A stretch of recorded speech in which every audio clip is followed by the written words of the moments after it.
I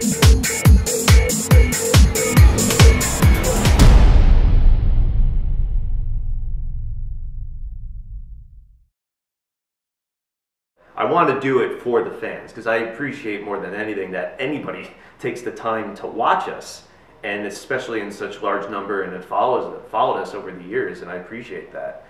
But it's going to be time to move on, and those accounts will be there for indefinitely, I suppose, so people will still at least be able to go back and enjoy it and enjoy what we've done over the years, hopefully. And that's what's in my mind, doing it for the fans, I guess.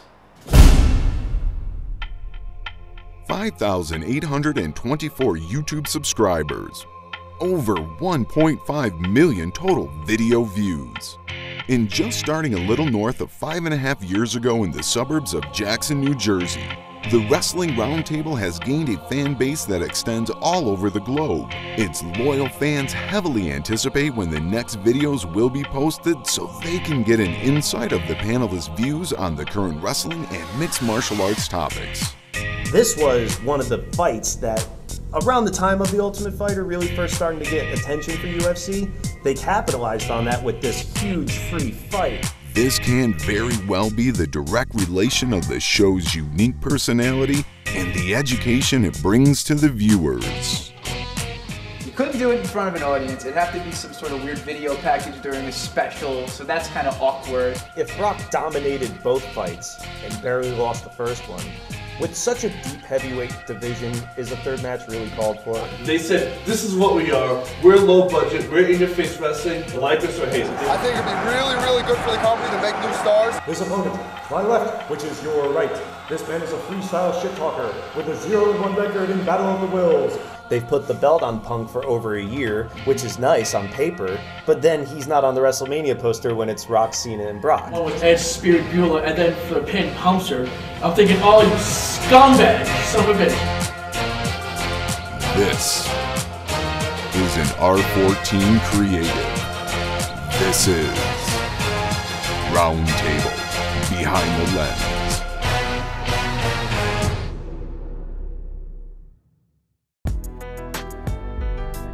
Today will be the 33rd Sunday the Roundtable will be taping.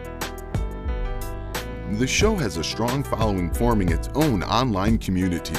Each video posted on their YouTube channel gets thousands of views and very often leads to fan and panelist interaction.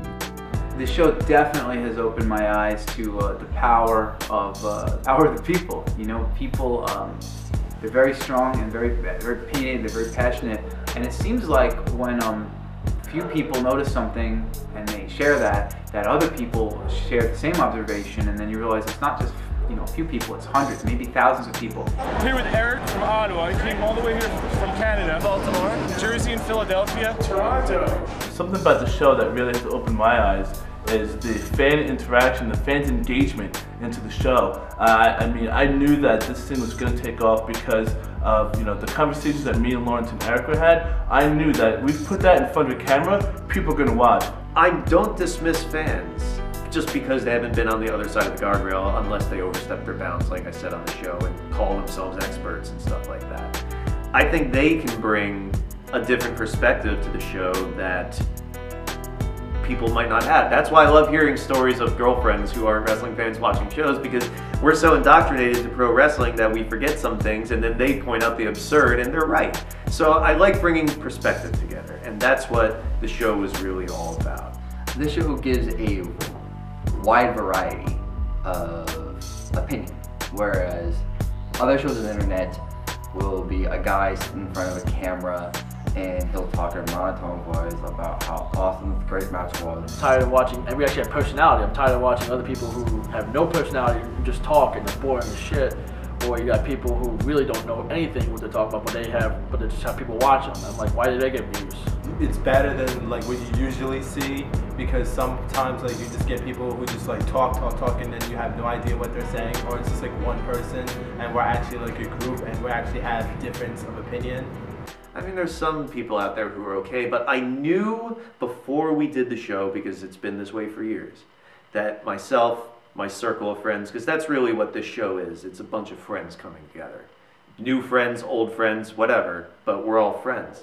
And I knew that we thought different thoughts, that we look at things different, that we brought a different perspective. That's just not out there. I've been out there from my work. I've been doing copyright stuff, I've been on YouTube, I've been on the internet and the message boards and all that stuff. So I have a good idea of what the collective consciousness is for a lot of different types of fans. People want to make it all about themselves. You know, they want to make it all about their opinion or their agenda, their ego, which is fine. But with this show, it really seems that the people on the show are the same as the people who watch the show. And you have all these different people from all these different industries, you know, bringing in new guests with all their different opinions and their different values, and you put us on camera where we're able to say what we want, we're not restricted from anything. It's going to make some pretty interesting content, and the numbers show that. We have different likes and dislikes, and we have fun talking about wrestling, or MMA for that matter. So we're not sitting here in front of a camera chastising everything. This is their second to last taping. The next taping will be the closing show of the Wrestling Roundtable. Even though I'm the one investing the money and the time and the effort into it really above anybody, it's taken up a lot of my life, and I want to move on to other things if it's not growing, because it really hasn't in the past year. In fact, it's gone almost in the opposite direction. And some people like it, some people don't. Some people can hate what we say because they like whatever the main products are putting out there. But we tell it how it is, and we give our opinions, and whether people like it or not, you know, it's really up to them. It's always upward. And if I don't have a goal in place, then I feel like, what's the point? And if no network is picking us up and we're not growing and I'm not making money on it, I appreciate the audience, but it's my life too, and I gotta move on from that. So whatever's next for me, that's gonna be what eats up most of my time going forward. Before the lights are struck and the cameras start to roll, the boys arrive and prepare for another day's work. My vision 2020 focus with the Henny in me. Get me started, never stopping like I had a Hemi in me. Stamina, my mental handle, infinite capacity. My battery be back in music to the masterpiece. Flow so hot, I ain't understanding the frost. The ice talking from the land of the lost. I'm like the man on the cross. Spit shit for what I believe. See, I even raise my hands for the cause. Huh? We have me on. I don't know. Because I figured we're gonna be very short-staffed, so I figured I'm gonna have you do camera for a lot of it. That's fine. That's fine for me. What I'll miss most about the Roundtable is the fun that we have at every single taping. This is my show, despite what they might tell you. So basically what's going to happen here is these guys are going to pretend like it's, you know, their show and whatnot. But everybody knows the truth. So for all the fans out there, I'll be back one day. Let's see. Since technology class, since Michael Scotto. Michael Scotto introduced me to MMA. Thank you, Scotto, wherever you are. Everything with us is a group effort. It isn't one person do this, or somebody just sits around. You know, it's everybody coming together, working together, joking around. There's a lot of joking around going on around here. I'm never really around Roundtable. Around Roundtable. You're not around Roundtable, but you're making a special cameo I'm doing camera today. 45. I'm a pedophile. I was so huge on Ahmed Johnson, man. It's so sad seeing him now. It's like, really, dude. Did you see? You could tell back then he had a bad attitude. We'll be ready to go in like maybe guys. I want to get started in like the next 10 minutes or so. So you need to get ready to go over stuff. It's just fun to get together with people, get together with friends, and everything from setting the equipment up to the little kinks that happen as you're setting things up, the technical things, figuring things out, and just laughing, telling stories, having a good time, and the sense of accomplishment when it's over with, you know, that you created something new with people you like. At the tapings, everyone has a role in the setup of the show, turning the basement space into a television set. Striking. There it is. Rodney and Eric have known each other for over 14 years. Meeting in video class in high school, they have a wealth of experience in video production. Together, they utilize their experience to make sure the show matches Eric's vision as close as it possibly could. The technical aspect though, like last time where there was no audio on the microphone, I'm fucking livid about that because almost 70 shows in, I shouldn't have to be the only person. And Rodney, of course, is the only other person I really trust on the technical side. But when we're both on camera, we can't control everything. So I need a crew that I can depend on and, oh yeah, this works, and then I find out it didn't. Because that's happened way too much for us, and especially at key times. And I just hate, I'm a control freak, so I can't do every single thing. And when that sort of thing happens, I just get real upset. Are you seeing the physical levels? Physical levels are going up, but you're not hearing it. Yeah. Today, Eric gives the rest of the crew a quick lesson on camera work. Rodney and I are using the same camera. You're not going to have to worry about the hard cam. So this is going to apply to either the main camera, this one, or the second camera over there. Firstly, power button over here. You push it down to turn it on. Eric is, without a doubt, the heart and soul of the Roundtable. If it wasn't for him, this wouldn't be continuing. He's been through a million panelists as far as it's gone. He's had a lot of very loyal people that have helped him out. He depends on everyone's loyalty. He's very loyal to the show, the subject matter.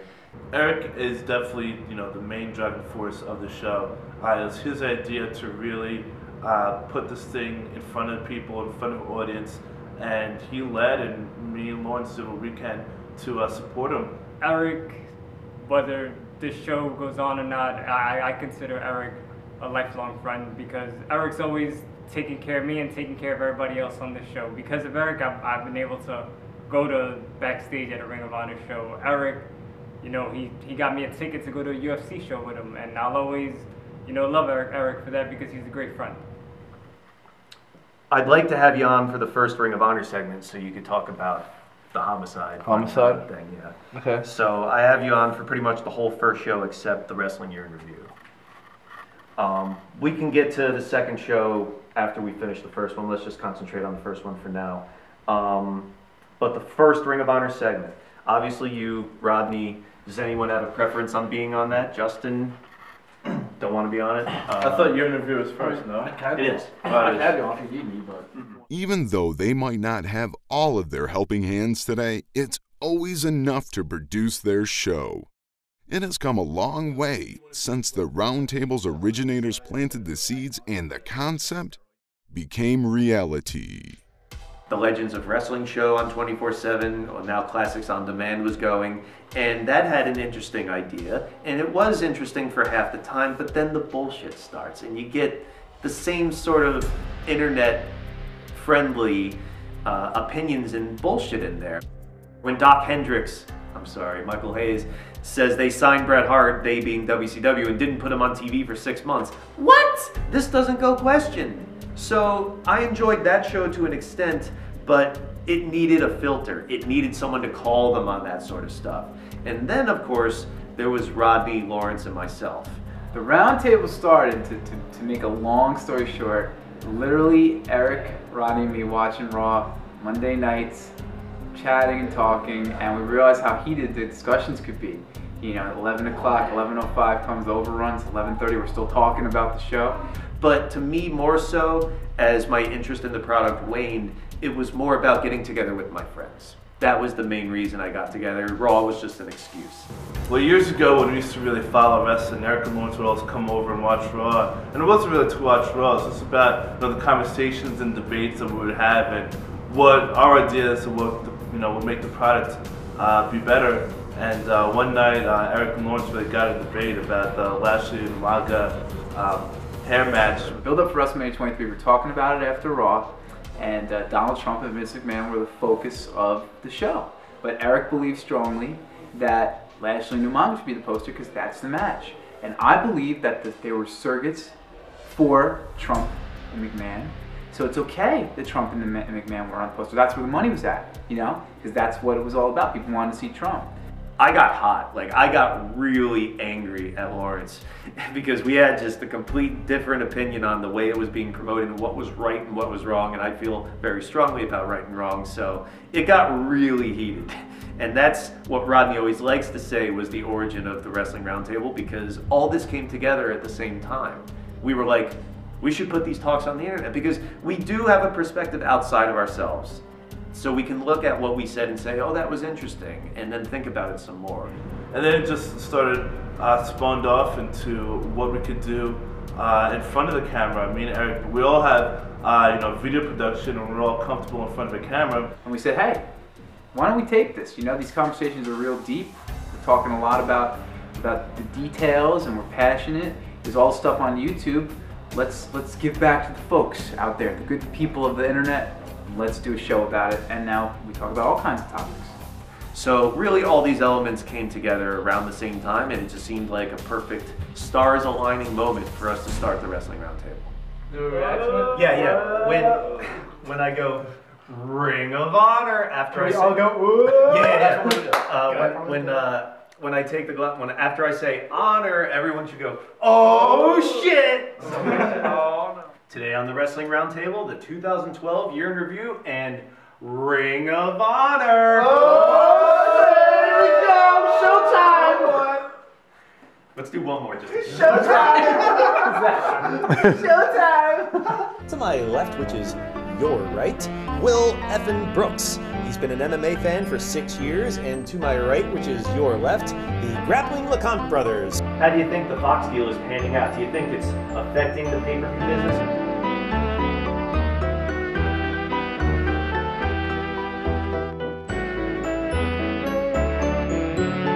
Get how they don't say that about boxing, do they? Exactly. I mean, they don't get how much quicker these guys are. The technical aspects that these guys bring. I will not miss another Ronda Rousey fight. Exactly. 144 Edgar versus Bendo 1. 5 rounds, 5 rounds of non-stop action. Ronda, for all the same reasons you said, became pretty well-known female to a superstar. Like, hit him. When was that? And exactly. And the point is, when was the last time you actually seen GSP take a hit like that?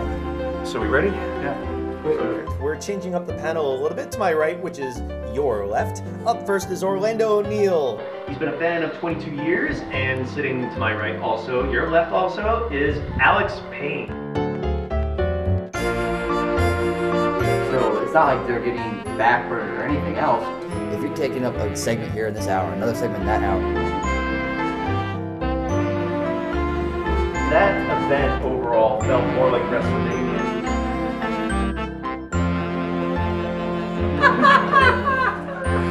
We should do it.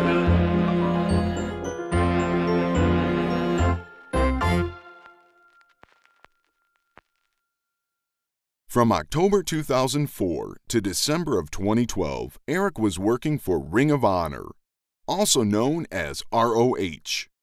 It's one of the most well-known independent wrestling companies in the country. In today's taping, he'll finally let it be known to the viewers about his ROH employment and open up about his experience. Of course, the big thing is Ring of Honor, because I've been, I guess, hinting at it for a while, that the whole time I've worked in pro wrestling, and that's a thing that means something to me, because I think it brings credibility to the show, that it's all about the fans, and that's great to be a fan and have your perspective as a fan, but it's also a different perspective to have it behind the camera, behind the scenes, in the office, that sort of thing. So part of the show was to bring people from all different aspects together and create a collective conversation. And I'd said I'd worked in pro wrestling for over 8 years, which is all true, and I've got different experiences in that and perspective to bring to the roundtable. I've just never said what it was specifically, and now that I'm not with Ring of Honor anymore, I can be free to say as such. And work in that building was without doubt the Oh yeah, worst. that was my first show. What building was this? This is Basketball City. New York City, yeah, Basketball When it City. came to favorite and least favorite cities, it was going to be, because there were so many that I enjoyed. I was thinking, which ones did I just hate? Detroit wasn't that great, but then I was thinking, like, every time I go to maybe a shitty city or why are we running here or whatever, at least the like crew that you enjoy, or maybe the show was good or something like that. Basketball City. That venue was a death trap. I've also made a lot of great friends and had a lot of experiences all over the country and even in Canada, so internationally as well. So I've just got a lot to say about Ring of Honor, and that's going to be a different sort of format too, because usually I'm the conductor, so to speak. I'm the captain of the ship, steering the conversation and asking the questions. So I thought, because I have this perspective from working in Ring of Honor, it's going to be cool to have this different way that we're going about it, where people are going to ask me the questions, because I think there's going to be a lot of interesting perspective and stories to tell about that. We've had some requests to talk about Ring of Honor. A lot like TNA last year, it was their 10th year in existence. And as I hinted at the beginning of the show, I was with Ring of Honor for the majority of it, actually. The first couple years I was going as a fan, and then I got hired in the office because I was training under CM Punk as a student, and then I have this other skill, videography. And about a week and a half after training in October '04, I got a job. And grew from there. In training, after a couple months, I got hurt, fractured a couple ribs, and then I segued into full-time. Then I was on the road. I was also doing ring crew while I was hurt because I was a student, paying my dues, all that bullshit. And then I think it would end more smoothly overall. Really question. I think it would definitely, should show people that. Fine, but how are people going to be physically arranged again? Well, it would be with one other person. Yeah. It would be set up one-on-one, so we'd still keep the table. Right? You could sit here, or you could, One-on-one? So we're going to have to switch to one seat for every time? Wait, what? So you're saying No. You only be you with one other person. That's it. Yeah. Only two people. So one person asking all the questions. So yeah, one person answering all the questions, basically compiling all everyone's questions and answering them to you. Individual mini segments of one-on-ones is what they're saying. Yes. So it would be different. That would definitely people like first it's Rod, then Orlando, then Will. But then we're going to have to physically move and cut after every answer. No, I mean we could just have one person. I think it's just one person. I think just one person. So like you do the whole Rod segment, then you do the whole Will segment, then you do the whole. I don't want to switch. No, I think just one person. I think one person. One person overall. I think one person the whole time. Well, who's going to read all these? I mean, Rodney can. I have all mine on here. I can do it. Rod, you want to do it? I can do it. All right. Welcome back to the Wrestling Roundtable. We're switching up the format here. It's going to be different because, like I said, I've got a different perspective on Ring of Honor because I've worked in independent pro wrestling for over 8 years now. Zach from Arkansas wants to know, how did ROH obtain great talent such as CM Punk and Samoa Joe? Like a lot of things in life, word of mouth. they get suggested to bookers, people send in tapes, demos maybe. At each production shoot, 2 shows, 4 segments per show, are taped. As today's shooting comes to a close, the panel talks about the Roundtable community and its presence on the internet. All I can hope is that whatever I say will hopefully ignite some sort of interest in someone to go out and either see an independent wrestling show or go out and watch a match that I talked about or think about a topic that we take to heart. I like to think we give balance. We're like the intermediate between just regular people who watch it and the people who are too smart for their own good. Right. I think we like to give a good balance, and we don't lie. We kind of are honest with everything we do. I just like how we were able to form not just a fan base, but a community and get conversations going. It's a closure of this book of the Roundtable that we didn't know where it was going to go, but it's taken us to radio and blogs and having us meet different wrestlers and fighters, and it's been a great ride, and to see it go, I'm just glad that we're going on our terms. Because I like to watch myself, so I'm gonna miss watching me on camera a lot. But overall, no, I'm gonna miss hanging out and talking about wrestling. A lot of people look down upon wrestling and stuff like that, but these guys, you could bring a conversation. Oh, do you remember this match from Nitro or something? Like, yeah, I remember that. And these are conversations you can't have with just anybody on the street, and it's a great group of guys and people that work with this show, and I'm gonna miss that. I will miss having a good reason to get together with people. I like to create something new. It's like any other creative project. You get all excited about the process. I'm gonna miss the process.